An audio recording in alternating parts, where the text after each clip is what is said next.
안녕하세요. 사람의 마음을 읽는 리더십 정상인입니다.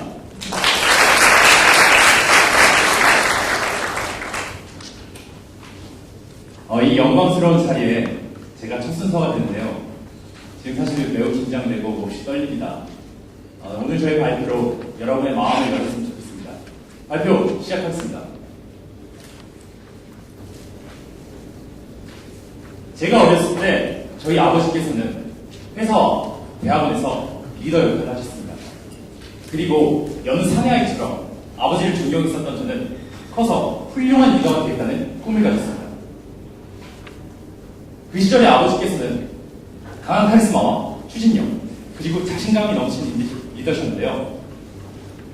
시간이 흘러 대학생이 된 이후 4번의 경험을 통해 저는 책임감과 헌신, 신뢰라는 리더의 자질에 대해서 배우게 됩니다. 지금부터 제가 리더로 성장하기 위해 도전하고 실천해왔던 저의 이야기를 해보겠습니다. 책임감을 배운 과대표 생활. 저는 재수를 통해 대학에 들어왔습니다. 그러다 보니 남들보다 좀 적극적으로 하고 싶었고 그래서 과대표를 하게 되었습니다. 그러나 대학에 오기 전까지 리더에 대한 경험이 없던 저는 과대표를 하면서 조금 고민에 빠집니다. 과대표를 리더라고 하기에 역량이 너무 한정적이었고 리더십을 양성할 만한 길을 찾기도 정말 어려웠습니다. 하지만 이 과대표도 감수인지라 행동을 할 때 남보다 조심스럽게 되었습니다. 동기들끼리 어딜 놀러 가더라도 혹시 다친 사람은 없는지, 사고가 발생하지 않는지 신경 쓰게 되었고 가끔씩 술자리 갔더라도 함께 있던 친구가 집에는 잘 들어갔는지 확인을 하게 되었습니다. 한 번은 제가 동기에게 얘기했었는데요. 많은 인원을 인솔하고 예산을 확보하는 것도 큰 고민이었지만 제게는 제가 기획한 행사에 참여해준 친구들이 기쁘게 하는 것이 가장 큰 고민이었습니다. 그래서 짐을 풀고 나선 가장 앞에 서서 분위기를 띄우고 분위기가 좀 살고 나면 뒤로 빠져서 지친 친구들을 챙겨줬습니다. 먼 길 오느라 좀 지친 친구들한테 발도 조금씩 주물러주면서 이야기를 나누고 함께 놀지 못하고 걷던 친구들에게 이야기를 나누면서 합류할 수 있도록 응원했습니다. 그리고 뒤풀이 때는 너무 흥이 겨워 나가려는 친구들을 타이르면서 밤을 지새웠습니다.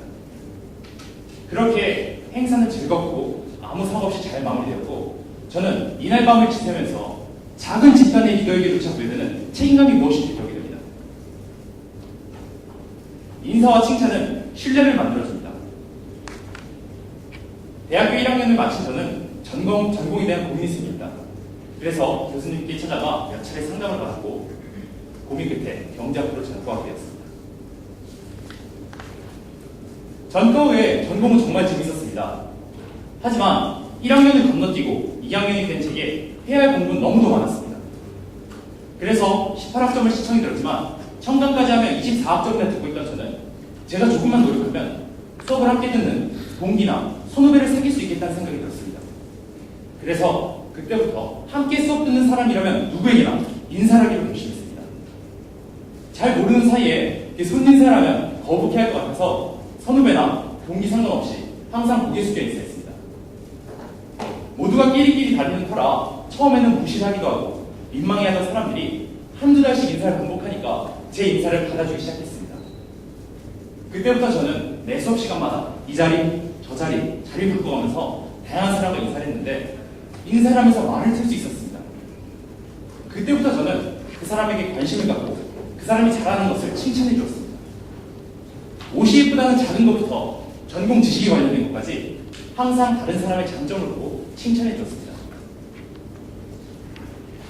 그렇게 인사와 칭찬을 반복하며 6개월이 지나 2학기가 시작할 때가 되자 저는 400명이 조금 넘는 저희 학부생 중에 200명의 학우들과 친해질 수 있었습니다. 그러다가 조금 더 큰 집단에서 리더십을 키워보고 싶다는 생각이 들었고 그래서 학부 학생장에 출마합니다. 하지만 이때까지만 하더라도 군대도 다녀오지 않은 어린 나이에 전과생이라는 제 후보 이력에 불만을 갖는 학부들이 좀 많아서 선거 기간에 남들보다 열심히 인사 다니며 신뢰를 얻고자 노력했습니다. 정말 걱정 반 기대 반으로 치러진 선거에서 저는 생각지도 못한 높은 득표율로 학생회장이 되었습니다. 그리고 전과생이 학생회장이 되는 것도 처음이었습니다. 사실 표현은 못했지만 모르겠지만 이날 저는 정말 큰 감동을 받았는데 리더는 변함없고 꾸준한 태도로 사람들에게 신뢰를 얻어야 한다는 것을 배웠습니다. 그리고 인사와 칭찬이 인간관계에 갖는 엄청난 힘에도 절감하게 되었습니다. 이날의 감동은 제게 하나의 습관을 만들어주는데요. 저는 지금도 후배들에게 고개 숙여 인사하고 사람들의 장점을 보자 노력합니다. 리더로부터 시작된 헌신. 정말 벅찬 마음을 가지고 시작한 학생이라면 시작부터 난관에 부딪혔습니다. 제가 첫 회의를 공지했는데 그 누구도 오지 않았습니다. 처음에는 당당히 간성된 저를 인정하지 않는 그들에게 화도 났지만 그들의 입장에서 생각해보면 저는 전과생이에요. 심지어 그들 모두가 겪어본 수습기간조차 가져보지 않은 그런 낙하산과 같은 사람이었습니다. 그래서 조직원의 마음으로 돕고자 결심했습니다. 제일 먼저 저는 학원에서 아르바이트 시작했습니다. 그리고 제가 가진 인사권을 통해 부서를 개편하고 대부분의 구성원에게 직위를 나눠줬습니다. 그렇게 직위가 생기자 책임감이 생긴 이 친구들이 회의에 좀 더 잘 나오기 시작했고 그때부터 저는 미리 회의 내용을 준비해 가서 제 열정과 성의를 보여줬습니다. 비록 저보다 다 어린 친구들이었지만 회의 때는 항상 직위와 존칭을 쓰고 일하는 방법을 가르쳐주면서 그들의 생각을 격려했습니다. 그렇게 매주 한두 번씩 회의를 반복하자 처음에는 빈손으로 오던 친구들이 한두 가지씩 준비를 하기 시작하고 나중에는 열정이 생기기 시작했습니다. 사실 그때까지만 하더라도 제가 대단한 건 못해줘도 회의가 끝나면 항상 한 끼씩은 사주곤 했었는데 그러기 위해서 제가 아르바이트를 한다는 거 알고 이 친구들이 저에게 마음을 열었던 것 같습니다. 그렇게 함께 동기부여하고 일하고 가르치고 정신없이 바빴던 3개월이 지나 개강할 때가 되자 저희 학생회는 정말 탄탄한 조직이 되었습니다. 그래서 개강 후 첫 사업인 개강총회에서 매년 71명의 참여자를 142명까지 끌어올릴 수 있었고 학생비도 전년도 400만 원에서 당해년도 1104만 원으로 폭발적으로 끌어올리며 그의 모든 공약과 사업을 잘 마무리할 수 있었습니다. 그리고 학생이 마무리하고 저와 이 친구들은 함께 군대 지원에 풀려서 동기가 되었습니다. 저는 이 경험을 통해 리더에게는 신뢰라는 덕목도 필요하지만 그 누구보다 조직에 충성할 수 있는 헌신이라는 가치가 있어야 한다는 걸 깨달았습니다.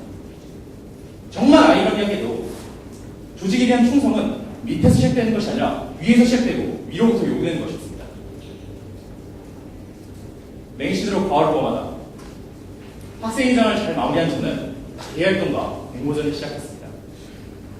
그리고 대활동에서 저는 리더로 활동할 수 있게 되었는데요. 이 시기에 맞물려 공모전에 수상을 하면서 저희 자신감은 최고조에 이릅니다. 그러나 무엇이든 과하면 좋지 못하다는 말처럼 전 이 시기에 저 스스로를 맹신했습니다. 처음으로 다른 학교 학생들과 마주한 자리에서 내가 이들을 이끌면 우수한 성과를 낼 수 있겠다는 생각이 사로잡혔고 그러다 보니 회의에선 제 의견을 강하게 주장했습니다. 그 시절에 저는 제가 남보다 경험이 많다는 이유로 내가 옳을 것이라는 독선적인 생각을 했던 것 같습니다. 그리고 그렇게 처음 시작한 대활동에서 저는 목표를 달성하지 못했습니다. 그리고 대활동이 종료되자 참여했던 팀원 간의 불만이 나오면서 불화가 발생했습니다. 사실 저는 이때까지 제가 속한 집단에서 불화를 겪은 것이 처음이었기 때문에 이 경험은 제게 정말 큰 충격이었습니다. 그리고 곰곰이 생각해봤습니다. 리더는 대체 어떤 역할을 해야 하는 것인가? 그리고 한 가지 깨달았습니다. 리더는 구성원과 조직원에게 일을 분배하고 인지시키는 사람이 아니라 그 친구가 이 일을 어떻게 하고 있는지까지 관심을 가지고 응원을 해야 하는 사람이었습니다. 돌이켜보면 전 그간의 활동 중에서 구성원을 항상 동료해왔었는데 자신 스스로를 맹신한 순간 그 모든 것이 무너진다는 걸 이 경험을 통해 배울 수 있었습니다. 열정은 기회도 불러옵니다. 그간의 경험들로 교훈과 과오 모두를 배울 수 있었던 저는 빠른 속도로 성장할 수 있었습니다. 8개월간 7개의 공모전에 수상을 할 수 있었고 시장 표창장도 얻게 되었습니다. 그리고 기업에선 현업에 계신 분들과 프로젝트도 진행할 수 있었습니다. 그렇게 열정적으로 임한 대활동과 많은 활동들은 계속해서 새로운 기회를 불러왔고 그러던 중 제 활동을 눈여겨보신 주변 분의 추천으로 알파리더스라는 네트워크에 들어가게 됐습니다. 이 알파리더스라는 네트워크는 한국과 일본 명문대 학생들 간의 리더십 네트워크입니다. 저를 제외한 모든 친구들이 영어 1호에 유치하였고 그들과 다른 학교 학생은 저 하나뿐이었습니다. 그래서 그들에게 인정받기 위해선 남보다 열심히 했습니다. 항상 회의 때 1시간 먼저 와서 회의 내용을 준비하고 기다리는 모습을 보여줬고, 그 회의 중 그들이 기피하거나 어려워하는 일이 있으면 무조건 도맡아서 가장 먼저 끝냈습니다. 이런 모습이 제 열정이었고 제 신뢰의 기반이 되었습니다. 그를 통해 저는 지금 알프레도스의 대표가 될 수 있었습니다. 제가 생각하는 리더십의 조건은 아직도 진행형입니다. 다만 저는 지금까지 경험을 통해 책임감과 헌신, 신뢰가 리더에게 절대적으로 필요한 덕목임을 피부로 느끼고 배워왔습니다. 그리고 열정을 다해 리더십을 키우다 보니 기회도 함께 들어갔습니다. 돌이켜보면 리더십은 사람의 마음을 여는 과정이었던 것 같습니다. 과대표로서, 그리고 전과후 이방인으로서, 그리고 부족한 구성원으로서 사람들의 마음을 열 때 제 리더십이 시작되었습니다. 그래서 저는 저희 리더십을 사람의 마음을 여는 리더십이라 생각합니다. 오늘 저희 발표가 여러분들의 마음을 열 수 있었으면 좋겠습니다. 사람의 마음을 여는 리더십, 정상연이었습니다.